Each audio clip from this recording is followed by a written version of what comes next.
বাড়ি থেকে কখন এসেছিল? তখন কটা বাজে? 4টে নাকি? হ্যাঁ 4টে হবে হয়তো। 4টে বাজে তখন। বৈকাল 4টে। হ্যাঁ। কি বলে এসেছিল বাড়িতে? বললো মুন্নিস দেখে আসে। আচ্ছা, মাঠের জন্য?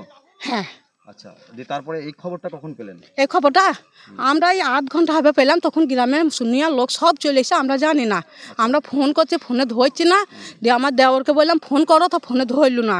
আমাদের পাশের বাড়ির একটা দাদাকে বললাম, তাও বলি ফোন ধরলো না। তারপরে শুনছে মার্ডার হয়ে গিয়েছে দাদা আমাদের। আচ্ছা, উনি কি করতেন?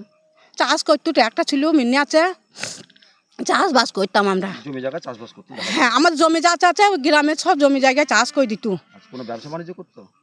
ওই তো ট্র্যাক্টর আছে যে। ট্র্যাক্টর আছে? হ্যাঁ, ট্র্যাক্টর আছে, মিনি আছে, জল দেয়। আচ্ছা, সংসারে কে কে আছে? সংসার আমি, আমার বৌমা, আমার ছেলে আর নাতনি, আমি এর বিয়ে হয়ে যাইছে। আমাদের সংসার অশান্তি নাই।